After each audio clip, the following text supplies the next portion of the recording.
ਵਾਹਿਗੁਰੂ ਵਾਹਿਗੁਰੂ ਵਾਹਿਗੁਰੂ ਜੀ ਕਾ ਖਾਲਸਾ ਵਾਹਿਗੁਰੂ ਜੀ ਕੀ ਫਤਿਹ। ਲਾਵੇ ਆ ਸ਼ਹਿਰੋਂ ਵੱਢਣ ਲੱਗਾ ਸੀ ਮੈਂ ਤੇ ਮੈਨੂੰ ਯਾਦ ਆ ਗਿਆ ਵੀ ਇਹ ਮੈਂ ਹੁਣ ਸ਼ਹਿਰੋਂ ਕੱਢ ਕੇ ਆਪਾਂ ਤੇਲ ਕਢਾਉਣਾ, ਕੁਛ ਵੱਡੀ ਵੀ ਪਈ ਆ, ਕੁਛ ਉੱਧਰ ਦੂਜੀ ਸਾਈਡ ਵੀ ਹੈਗੀ। ਤੇ ਮੈਨੂੰ ਯਾਦ ਆ ਗਿਆ ਵੀ ਇੱਕ ਕੁਐਸਚਨ ਸੀ ਵੀ ਵੱਢਣ ਤੋਂ ਪਹਿਲਾਂ ਆਪਾਂ ਕਰ ਲਈਏ। ਇੱਕ ਕੁਐਸਚਨ ਸੀ ਉੱਤਮ ਖੇਤੀ ਆ। ਦੇਖੋ ਫਲ ਕਿੰਨਾ ਹੋਏ, ਸਾਰੇ ਪੂਰੇ ਬੂਟੇ ਨੂੰ ਫਲ ਪਿਆ ਭਰਿਆ ਪਿਆ। ਇਸੇ ਤਰ੍ਹਾਂ ਆ ਦੇਖੋ ਕਿੰਨਾ ਫਲ ਆ। ਕਿਹਨੇ ਸਵਾਲ ਕੀਤਾ ਵੀ ਉੱਤਮ ਖੇਤੀ ਮੱਧਮ ਵਪਾਰ ਹੈ ਤੇ ਉਹ ਨਾਲ ਕਹਿੰਦਾ ਵੀ ਉੱਤਮ ਖੇਤੀ ਕਿਵੇਂ ਹੋ ਗਈ। ਵੀ ਅੱਜ ਕੱਲ੍ਹ ਤਾਂ ਲੋਕ ਖੁਦਕਸ਼ੀਆਂ ਕਰੀ ਜਾਂਦੇ ਹਨ। ਗੁਰਮੁਖ ਪਿਆਰਿਓ, ਖੁਦਕਸ਼ੀਆਂ ਉੱਤਮ ਖੇਤੀ ਕਰਕੇ ਨਹੀਂ ਹੁੰਦੀਆਂ। ਖੁਦਕਸ਼ੀਆਂ ਹੁੰਦੀਆਂ ਜਦੋਂ ਲੋੜ ਤੋਂ ਵੱਧ ਅਸੀਂ ਜ਼ਰੂਰਤਾਂ ਨੂੰ ਪੂਰਾ ਕਰਨਾ ਚਾਹੁੰਦੇ ਹਾਂ। ਸਾਡੀ ਜਿਹੜੀ ਮੇਨ ਜ਼ਰੂਰਤ ਹੁੰਦੀ ਖਾਣ ਪੀਣ ਦੀ, ਰਹਿਣ ਦੀ, ਉੱਥੋਂ ਤੱਕ ਨਹੀਂ ਆਪਾਂ ਅੱਜ ਕੱਲ੍ਹ ਰਹਿ ਗਏ। ਸਾਡੀਆਂ ਖਾਹਿਸ਼ਾਂ ਬਹੁਤ ਵੱਧ ਗਈਆਂ। ਜਿਹੜੀਆਂ ਖਾਹਿਸ਼ਾਂ ਆ ਵੇਖੋ ਵੇਖੀ ਇੱਕ ਦੂਜੇ ਵੱਲ ਵੱਧਦੇ ਹਾਂ ਅਸੀਂ, ਉਹ ਕਾਰਨ ਬਣਦਾ ਖੁਦਕਸ਼ੀਆਂ ਦਾ। ਦੂਸਰਾ ਗੁਰਮੁਖ ਪਿਆਰੋ, ਉੱਤਮ ਖੇਤੀ ਆ ਜਿਹੜੀ ਉਹ ਅੱਜ ਕੱਲ੍ਹ ਰਹਿ ਹੀ ਨਹੀਂ ਗਈ। ਠੀਕ ਹੈ ਨਾ। ਇੱਥੇ ਆ ਮੈਂ ਵੇਖਦਾ ਧਰਤੀ ਦੇ ਵਿੱਚ, ਇੱਥੇ ਆ ਕੀੜੇ ਮਕੌੜੇ, ਆ ਮੱਖੀਆਂ ਵੀ ਇੱਥੇ ਆਉਂਦੀਆਂ, ਸ਼ਹਿਦ ਦੀਆਂ ਚਿੜੀਆਂ ਕਬੂਤਰ ਇੱਥੇ, ਕਿਉਂਕਿ ਦਰਖਤ ਬਹੁਤ ਆ। ਇੱਥੇ ਆ ਘੁੱਗੀਆਂ ਨਵੀਆਂ ਜੋੜਾ ਤਿਆਰ ਹੋਇਆ, ਉਹ ਸਾਡੇ ਕੁੱਤੇ ਨਾਲ ਹੀ ਖੇਡਦੀਆਂ ਰਹਿੰਦੀਆਂ, ਕਾਲੂ ਨਾਲ ਹੀ ਖੇਡਦੀਆਂ ਰਹਿੰਦੀਆਂ। ਉਹ ਸਾਰਾ ਦਿਨ ਉਹਦੇ ਮੋਹਰੇ ਮੋਹਰੇ ਭੱਜਦੀਆਂ ਜਾਣ ਕੇ, ਅਤੇ ਉਹਨਾਂ ਦੇ ਮਗਰ ਭੱਜਦਾ ਰਹਿੰਦਾ। ਹੁਣ ਇਹ ਉੱਤਮ ਖੇਤੀ ਉਦੋਂ ਸੀ ਜਦੋਂ ਇਹ ਸਾਰਾ ਕੁਛ ਧਰਤੀ ਦੇ ਵਿੱਚ ਵੀ ਅੜੇ ਵੀ ਗਡੋਏ ਵੀ ਹੈਗੇ ਸੀ। ਕਿੰਨਾ ਲਾਭ ਹੁੰਦਾ, ਇੱਕ ਮਿੱਤਰ ਭੁੰਡੀ ਹੁੰਦੀ ਆ, ਉਹ ਵੀ ਸੀਗੀਆਂ। ਪਰ ਅੱਜ ਕੀ ਹੋਇਆ, ਆਪਾਂ ਅੱਗਾ ਲਾ ਕੇ ਉਹ ਵੀ ਸਾੜ ਦਿੱਤੇ ਜਿਹੜੇ ਧਰਤੀ ਦੇ ਜੀਵ ਸੀ। ਦਰਖਤ ਖੇਤਾਂ 'ਚ ਵੱਢ ਦਿੱਤੇ, ਜਿਹੜੇ ਜਾਨਵਰਾਂ ਨੇ ਕੀੜੇ ਚੁਗਣੇ ਸੀ ਉਹ ਵੀ ਗਏ। ਪੰਛੀ ਹੈ ਹੀ ਨਹੀਂ ਉੱਥੇ ਦਰਖਤਾਂ 'ਤੇ, ਜਦੋਂ ਦਰਖਤ ਹੀ ਕੋਈ ਨਹੀਂ ਛੱਡਿਆ ਖੇਤਾਂ 'ਚ, ਘਰਾਂ 'ਚ ਕੋਈ ਨਹੀਂ ਛੱਡਿਆ। ਅਤੇ ਆਹ ਜਿਹੜੀ ਧਰਤੀ ਸੀ ਇਹਦੇ ਵਿੱਚ ਇੰਨੇ ਤਰ੍ਹਾਂ ਦੇ ਜੀਵ ਸੀ। ਅੱਗ ਲਾ ਕੇ ਸਾੜਤੇ ਸਾਰੇ ਜੀਵ, ਹੈ ਹੀ ਨਹੀਂ ਧਰਤੀ 'ਚ। ਉਹ ਧਰਤੀ ਨਹੀਂ ਰਹਿਣ ਦਿੱਤੀ ਅਸੀਂ। ਬਾਕੀ ਅਸੀਂ ਜਿਹੜੀ ਸਪਰੇਆਂ ਖਾਦਾਂ ਵੱਧ ਝਾੜ ਲੈਣ ਵਾਲੀਆਂ ਫਸਲਾਂ ਬੀਜ ਕੇ ਧਰਤੀ ਖਤਮ ਕਰਤੀ। ਠੀਕ ਹੈ ਨਾ। ਆਹ ਵੇਖੋ ਇੱਥੇ ਮੈਂ ਹੁਣ ਇਹਨੂੰ ਕੋਈ ਖਾਦ ਨਹੀਂ ਪਾਈ, ਕੋਈ ਸਪਰੇਅ ਨਹੀਂ ਕੀਤੀ, ਘੱਟ ਹੋ ਜੂ ਕੋਈ ਗੱਲ ਨਹੀਂ ਹੈ ਨਾ। ਪਰ ਸਾਡੀਆਂ ਜ਼ਰੂਰਤਾਂ ਜਿਉਂ ਸਾਇੰਸ ਨੇ ਤਰੱਕੀ ਕੀਤੀ ਆ, ਹੁਣ ਜ਼ਰੂਰਤਾਂ ਵੱਧ ਗਈਆਂ। ਜਿਹਦਾ ਨਹੀਂ ਵੀ ਹੱਥ ਪੈਂਦਾ ਉਹ ਵੀ ਕਰਜ਼ਾ ਚੁੱਕ ਕੇ ਫੋਨ ਲੈਂਦਾ, ਉਹ ਵੀ ਕਰਜ਼ਾ ਚੁੱਕ ਕੇ ਸਾਰਾ ਮਕਾਨ ਤੱਕ ਪਾ ਲੈਂਦਾ ਕਰਜ਼ੇ ਚੁੱਕ ਕੇ। ਅੱਗੇ ਲੋਕੀ ਕੱਚੇ ਮਕਾਨਾਂ 'ਚ ਆਪਾਂ ਰਹਿੰਦੇ ਸੀ ਨਾ। ਹੁਣ ਇਸ ਕਰਕੇ ਗੁਰਮੁਖ ਪਿਆਰਿਓ, ਉਹ ਉੱਤਮ ਖੇਤੀ ਤਾਂ ਨਹੀਂ ਰਹਿ ਗਈ। ਉਹ ਇੱਕ ਲਾਈਫ ਸਟਾਈਲ ਸੀ ਜੀਣ ਦਾ। ਉੱਤਮ ਖੇਤੀ ਜਿਹੜੀ ਬਾਬੇ ਨੇ, ਨਾਨਕ ਸਾਹਿਬ ਨੇ ਆਪਾਂ ਨੂੰ ਕਰਕੇ ਵਿਖਾਇਆ, ਅਤੇ ਉਹਨਾਂ ਨੇ ਕੋਈ ਧਰਤੀ ਦੇ ਨਾਲ ਛੇੜਛਾੜ ਥੋੜ੍ਹੀ ਕਰਦੇ ਸੀ। ਇਹ ਫਿਰ ਉੱਤਮ ਖੇਤੀ ਬਣ ਜਾਏਗੀ। ਹੁਣ ਜੇ ਬੰਦਾ ਆ ਆਪਣੇ ਆਪ ਨੂੰ ਉਹ ਲਾ ਲੈਂਦਾ, ਜਿਵੇਂ ਆਪਣੇ ਆਪ ਨੂੰ ਡਰੱਗ ਲਾ ਲੈਂਦਾ, ਨਸ਼ੇ ਲਾ ਲੈਂਦਾ, ਬੜੀ ਹੈਰਾਨੀ ਦੀ ਗੱਲ ਆ। ਇੰਨੇ ਨੇ ਨਸ਼ੇ ਕਰਕੇ ਬੋਤਲ ਸ਼ਰਾਬ ਦੀ ਪੀ ਕੇ ਫਿਰ ਵੀ ਬੰਦਾ ਕਹਿੰਦਾ ਮੈਂ ਧਰਮੀ ਹਾਂ, ਫਲਾਣੇ ਧਰਮ ਨਾਲ ਸੰਬੰਧ ਰੱਖਦਾ। ਇੰਨੀਆਂ ਡਰੱਗਾਂ ਕਰਕੇ ਵੀ ਕਹੀ ਜਾਂਦਾ ਮੈਂ ਫਲਾਣੇ ਧਰਮ ਨਾਲ ਸੰਬੰਧ ਰੱਖਦਾ। ਦੇਖੋ ਕਿੱਡੀ ਹਾਸੋਣੀ ਗੱਲ ਹੈ। ਧਰਮੀ ਤਾਂ ਕੋਈ ਦਿਖਦੇ ਹੁਣ ਹੈ ਹੀ ਨਹੀਂ, ਕੋਈ ਦਿਖਦੇ ਬਹੁਤ ਘੱਟ ਧਰਮੀ ਦਿਖਦੇ ਬੰਦੇ ਹੈ ਨਾ। ਅਤੇ ਅਖਵਾਉਂਦੇ ਤਾਂ ਸਾਰੇ ਹੀ ਆ ਵੀ ਮੈਂ ਧਰਮ ਨਾਲ ਸੰਬੰਧ ਰੱਖਦਾ। ਧਰਮੀ ਕੋਈ ਹੁੰਦਾ। ਧਰਮ ਦੇ ਰਸਤੇ ਚੱਲਣ ਵਾਲੇ ਦਾ ਅਤੇ ਗੁਰਬਾਣੀ ਦੇ ਵਿੱਚ ਨਾਂ ਹੀ ਬਦਲ ਦਿੱਤਾ। ਉਹਨੂੰ ਸੰਤ ਕਹਿੰਦੇ ਨੇ, ਜਿਹੜਾ ਧਰਮ 'ਤੇ ਚੱਲਦਾ। ਇੱਕ ਤਾਂ ਬਣ ਗਿਆ ਨਾ ਪਖੰਡੀ ਸੰਤ। ਇਹ ਸੰਤ ਨਹੀਂ ਇਹਨਾਂ ਨੂੰ ਕਿਹਾ ਜਾ ਸਕਦਾ। ਸੰਤ ਤਾਂ ਬੜਾ ਪਵਿੱਤਰ ਸ਼ਬਦ ਆ, ਤਾਂ ਪਖੰਡੀ ਨੇ।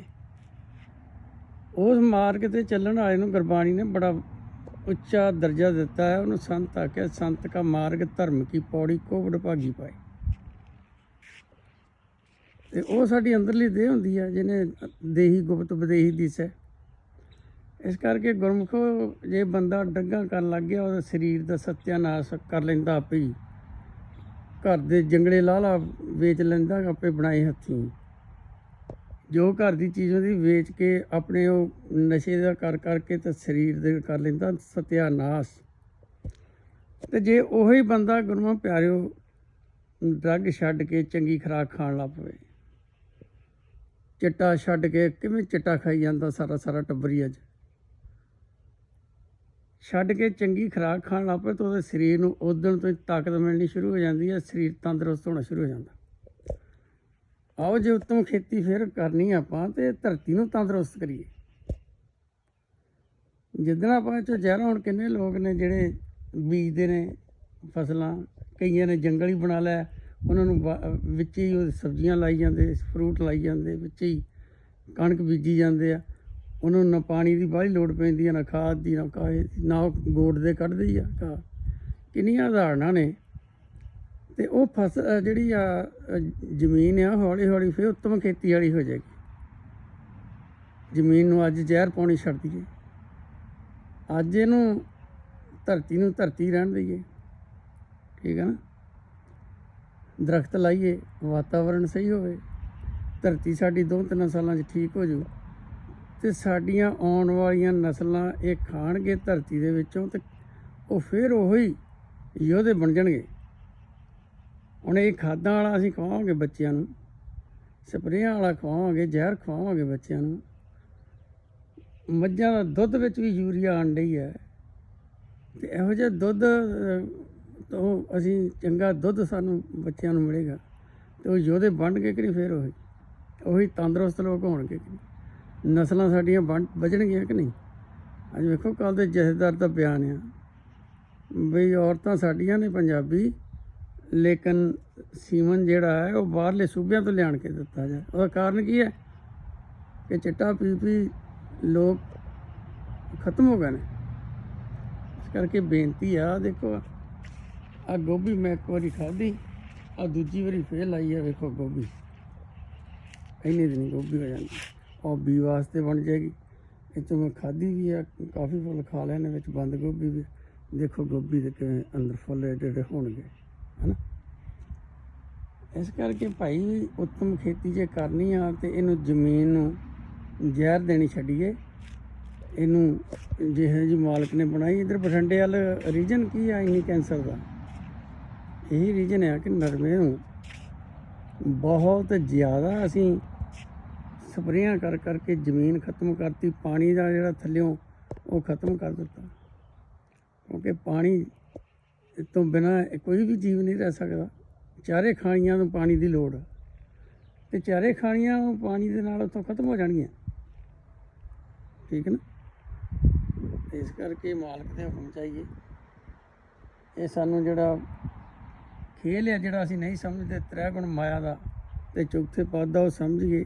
ਉਹ ਸਾਰੀ ਦੁਨੀਆ ਵਾਸਤੇ ਇੱਕੋ ਹੀ ਖੇਲ ਹੈ। 3 ਗੁਣ ਮਾਇਆ, 3 ਗੁਣ ਵਰਤੇ, 3 ਗੁਣ ਮੇਟੇ, ਚੌਥੇ ਵਰਤੇ ਹੈ ਭਗਤ ਨਰਾਰੀ। ਗੁਰੂ ਨਾਨਕ ਦੇ ਘਰ ਦੀ ਨਿਆਰੀ ਭਗਤੀ ਹੈ ਕਿ 3 ਗੁਣਾ ਮਾਇਆ 'ਚੋਂ ਜਪ ਕਰਕੇ ਨਿਕਲਣਾ, ਚੌਥੇ ਪਦ ਦੇ ਵਿੱਚ ਆਪਣੇ ਘਰ ਜਾਣਾ, ਉੱਥੇ ਜਾ ਕੇ ਜਾਗਣਾ, ਉੱਥੋਂ ਦੀ ਅਗਲੀ ਦੁਨੀਆ ਦਾ ਨਜ਼ਾਰਾ ਲੈਣਾ। ਜੀਂਦੇ ਜੀ ਮੋਇਆਂ ਜਿੱਤ ਘਰ ਜਾਈਏ ਤਾਂ ਜੀਵਦਿਆਂ ਮਰ ਮਾਰ। ਇਸ ਕਰਕੇ ਗੁਰਮੁਖ ਪਿਆਰੇ, ਉੱਤਮ ਖੇਤੀ ਗੁਰੂ ਨਾਨਕ ਬਾਬੇ ਨੇ ਐਵੇਂ ਨਹੀਂ ਕਹੀ, ਇਹ ਉੱਤਮ ਖੇਤੀ ਸੀ ਅਤੇ ਆਪਾਂ ਅੱਜ ਰਹਿਣ ਨਹੀਂ ਦਿੱਤੀ। ਜੇ ਧਰਤੀ ਨਹੀਂ ਰਹੀ ਤਾਂ ਉੱਤਮ ਖੇਤੀ ਕਿੱਥੋਂ ਰਹਿ ਜਾਏਗੀ, ਠੀਕ ਹੈ ਨਾ। ਉਹ ਆਪਣੀਆਂ ਖਾਸ਼ਾਂ ਨੂੰ ਤਾਂ ਕੱਟਣਗੀਆਂ, ਕਾਮਨਾਵਾਂ ਤਾਂ ਕੱਟਣਗੀਆਂ ਜੇ ਅਸੀਂ ਨਾਮ ਜਪਾਂਗੇ, ਅਤੇ ਧਰਤੀ ਦਾ ਵਿੱਚੋਂ ਨੈਚੁਰਲੀ ਤੌਰ 'ਤੇ ਜਿਹੜਾ ਉੱਗੇਗਾ ਉਹ ਖਾਵਾਂਗੇ। ਹੁਣ ਇੱਥੇ ਤਾਂ ਵੇਖੋ ਸਾਡੇ ਆਦਤ ਪਈ ਆ ਉੱਥੋਂ ਦੀ ਖਾਣ ਪੀਣ ਦੀ, ਹੈ ਨਾ।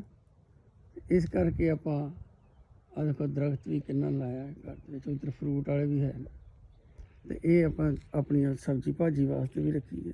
ਦੋਵੇਂ ਸਿਆਲੂ ਵੀ ਅਤੇ ਦੂਜੀਆਂ ਵੀ, ਇਹਦਾ ਟੇਸਟ ਹੀ ਵੱਖਰਾ, ਠੀਕ ਹੈ ਨਾ। ਹੁਣ ਆਪਾਂ ਜਾਂ ਤਾਂ ਫਰੋਜਨ ਖਾਈ ਜਾਂਦੇ ਹਾਂ, ਜਾਂ ਸਟੋਰਾਂ 'ਚੋਂ ਬਹੀਆਂ ਪਈਆਂ 2-2 ਮਹੀਨੇ ਦੀਆਂ ਉਹ ਖਾਣ ਡਏ। ਅਤੇ ਆਓ ਇਹਨੂੰ ਜੇ ਉੱਤਮ ਖੇਤੀ ਦੁਬਾਰੇ ਕਰਨੀ ਹੈ ਤਾਂ ਪਹਿਲਾਂ ਧਰਤੀ ਨੂੰ ਜ਼ਹਿਰ ਪਿਆਉਣਾ ਛੱਡੀਏ, ਪਾਣੀ ਸਾਡੇ ਖਰਾਬ ਹੋ ਗਿਆ। ਪਾਣੀ ਪੀ ਪੀ ਕੇ ਅੰਦਰੋਂ ਸਫਾਈ ਕਰਨੀ ਸੀ ਇਹਨੇ, ਤੇ ਪਾਣੀ ਇਹੋ ਜਿਹਾ ਹੋ ਗਿਆ ਵੀ ਉਹਨੂੰ ਪੀ ਕੇ ਬੰਦਾ ਸਾਫ਼ ਕਿਵੇਂ ਰਹੂ, ਮੁੱਲ ਦਾ ਪਾਣੀ ਹੋ ਗਿਆ। ਤੇ ਪੰਜਾਬ ਵਾਲੇ ਆਪਾਂ ਹੈਰਾਨ ਹੁੰਦੇ ਸੀ ਜਦੋਂ ਦਿੱਲੀ ਕਿਤੇ 75-77 ਚ ਕਿਤੇ ਬ੍ਰਦਰ ਨੂੰ ਚੜਾਉਣ ਚਾਹੀਦਾ ਸੀ ਨਾ, ਤੇ ਉੱਥੇ ਪਾਣੀ ਪਹਿਲੀ ਵਾਰੀ ਜਦੋਂ ਮੈਂ ਗਲਾਸ ਚੱਕ ਕੇ ਪੀ ਲਿਆ ਪੰਜਾਬ ਵਾਂਗੂ, ਉਹ ਕਹਿੰਦਾ ਪੈਸੇ, ਮੈਂ ਹੈਰਾਨ ਰਹਿ ਗਿਆ ਵੀ ਤੇ ਪਾਣੀ ਦੇ ਪੈਸੇ ਲੱਗਦੇ ਨੇ। ਹੁਣ ਸਾਰੇ ਪਾਣੀ ਮੁੱਲ ਲੈ ਕੇ ਪੀਂਦੇ ਹੈ ਨਾ। ਇਹ ਕਰਕੇ ਆਓ ਆਪਾਂ ਧਰਤੀ ਬਚਾਈਏ, ਰੁੱਖ ਲਾਓ, ਆਪਣੇ ਜਿਹੜੀ ਜੀਵਨ ਜਾਚ ਵਧੀਆ ਹੋਵੇ। ਜੇ ਆਪਣੇ ਸਰੀਰ ਹੀ ਨਹੀਂ ਰਹੇ ਤਾਂ ਆ ਜਿਹੜੇ ਆਪਾਂ ਜਿਹੜੇ ਮਕਾਨ ਬਣਾ ਕੇ, ਜਿਹੜੀਆਂ ਕਾਰਾਂ ਲੈ ਲੈ ਕੇ, ਜਿਹੜੇ ਅਸਲੇ ਲੈ ਲੈ ਕੇ ਤੁਰੇ ਫਿਰਦੇ ਆ, ਤੇ ਚੁੱਕਣ ਵਾਲੇ ਜਵਾਨ ਹੀ ਨਹੀਂ ਰਹਿਣੇ। ਜੇ ਬਚਾਉਣੀਆਂ ਆਪਣੀਆਂ ਨਸਲਾਂ ਫਸਲਾਂ, ਜਿਵੇਂ ਦੀਪ ਸਿੱਧੂ ਬਾਈ ਕਹਿੰਦਾ ਹੁੰਦਾ ਸੀ, ਬੜੀਆਂ ਉਹਦੀਆਂ ਗੱਲਾਂ ਵਜ਼ਨਦਾਰ ਹੁੰਦੀਆਂ ਸੀ, ਕਿਸੇ ਨੇ ਕੇਅਰ ਹੀ ਨਹੀਂ ਕੀਤੀ। ਠੀਕ ਹੈ ਨਾ। ਅੱਜ ਹੋ ਰਿਹਾ ਨਾ ਉਹ ਜਿਹੜੀਆਂ ਗੱਲਾਂ ਕਹਿ ਗਿਆ। ਤੇ ਦੂਸਰਾ, ਆਪਣੇ ਫਿਰਕਿਆਂ 'ਚ ਲੜਾਈਆਂ ਕਰਾ ਕੇ ਵੇਖੋ ਸਰਕਾਰਾਂ ਕੀ ਕਰ ਰਹੀਆਂ। ਕਿੰਨੀ ਆਸ ਸੀ ਆ ਸਰਕਾਰ 'ਤੇ ਇਹਨੇ ਵੀ ਆ ਪਟਿਆਲੇ ਵਾਲੀ ਘਟਨਾ ਨੇ ਦੋ ਫਿਰਕਿਆਂ 'ਚ ਲੜਾ ਕੇ ਇੱਕ ਫਿਰਕੇ ਦੇ ਉੱਤੇ ਤਸ਼ੱਦਦ ਕਰੀ ਜਾਣ ਡਏ ਨੇ, ਹੈ ਨਾ। ਕੀ ਯਕੀਨ ਕੀਤਾ ਜਾ ਸਕਦਾ। ਜੇ ਲੋਕੋਂ ਬਚਣਾ ਤਾਂ ਪਹਿਲਾਂ ਆਪਣੀ ਫਸਲ ਬਚਾਓ, ਆਪਣੀ ਨਸਲ ਬਚਾਓ, ਧਰਤੀ ਬਚਾਓ, ਆਪਣਾ ਵਾਤਾਵਰਨ ਸਹੀ ਕਰੋ। ਜੇ ਉਹੀ ਪੁਰਾਣਾ ਆਪਾਂ ਵੇਖਣਾ ਚਾਹੁੰਦੇ ਹਾਂ, ਇਹ ਕਿਸੇ ਨੇ ਨਹੀਂ ਕਰਕੇ ਦੇਣਾ, ਕਿਸੇ ਸਰਕਾਰ ਨੇ ਨਹੀਂ ਆਪਣੀ ਮਦਦ ਕਰਨੀ। ਕੋਈ ਵੀ ਕਿਤੇ ਵੀ ਰਹਿੰਦਾ, ਪੰਜਾਬ ਆ, ਹਰਿਆਣਾ, ਦਿੱਲੀ, ਲੋਕਾਂ ਨੂੰ ਇਹ ਸਮਝਣਾ ਪੈਣਾ, ਇਹਨਾਂ ਤੋਂ ਛਡਾਓ ਖੜਾ, ਆਪਣੇ ਆਪ ਭਾਈਚਾਰਾ ਕਾਇਮ ਕਰੋ। ਠੀਕ ਹੈ ਨਾ। ਆਪਸ ਵਿੱਚ ਮਿਲ ਜੁਲ ਕੇ ਰਹੋ, ਕਿਉਂਕਿ ਆਪਾਂ ਸਰੀਰਾਂ ਜਾਣ ਕੇ ਵੱਖਰੇ ਲੱਗਦੇ ਨਾ। ਤੇ ਆਪਾਂ ਨੂੰ ਇਹ ਤਾਂ ਪਤਾ ਹੀ ਆ ਨਾ, ਇਹਦੇ ਵਿੱਚ ਜਿਹੜਾ ਸਵੇਰ ਨੂੰ ਸਰੀਰਾਂ 'ਚ ਆਉਂਦਾ, ਇੱਕੋ ਥਾਂ ਤੋਂ ਆਉਂਦਾ ਤੇ ਇੱਕੋ ਹੀ ਮਾਲਕ ਦਾ ਬੱਚਾ। ਇਹ ਖੇਲ ਆ ਉਹਦਾ, ਆਉਣ ਜਾਉਣ ਖੇਲ ਬਣਾਇਆ। ਖੇਲ ਨੂੰ ਜੇ ਆਪਾਂ ਗੁਰਬਾਣੀ ਰਾਹੀਂ ਸਮਝ ਕੇ ਕਰਾਂਗੇ ਤੇ ਦੱਸਾਂਗੇ ਇੱਕ ਦੂਜੇ ਨੂੰ, ਤੇ ਬਹੁਤ ਹੀ ਸੌਖੇ ਹੋ ਜਾਵਾਂਗੇ। ਠੀਕ ਹੈ ਨਾ। ਫਿਰ ਉਹ ਖਾਲਸ ਹੋਣਗੇ ਸਾਰੇ ਮਨ, ਤੇ ਜਿੱਥੇ ਉਹ ਖਾਲਸ ਮਨ ਪੈਰ ਧਰ ਦੇਗਾ, ਉਹ ਖਾਲਿਸਤਾਨ ਪਵਿੱਤਰ ਧਰਤੀ ਬਣ ਜਾਂਦੀ ਹੈ। ਆਓ ਜੀ, ਗਲਤੀ ਮਾਫ਼ ਕਰਨਾ ਜੀ। ਹੁਣ ਆਪਾਂ ਸਿਰੋਂ ਵੱਢ ਲਈਏ, ਤੇ ਇਹਦਾ ਮੈਂ ਤੇਲ ਕਢਾਉਣਾ ਘਰ ਦਾ, ਛੋਟੀਆਂ ਮਸ਼ੀਨਾਂ ਮਿਲ ਜਾਂਦੀਆਂ। ਤੇ ਕਿ ਮੇਰਾ ਇਰਾਦਾ ਦੂਜੇ ਪਾਸੇ ਵੀ ਇੱਦਾਂ ਇੱਕ ਜਗ੍ਹਾ ਰੱਖੀ, ਗੰਨਾ ਬੀਜਣਾ ਘਰੇ, ਗੁੜ ਬਣਾਇਆ ਕਰਾਂਗੇ ਘਰ ਦਾ। ਠੀਕ ਹੈ ਨਾ। ਆਓ ਜੀ, ਕਿਰਪਾ ਕਰੋ ਜੀ ਸਾਰੇ। ਵਾਹਿਗੁਰੂ ਜੀ ਕਾ ਖਾਲਸਾ, ਵਾਹਿਗੁਰੂ ਜੀ ਕੀ ਫਤਿਹ।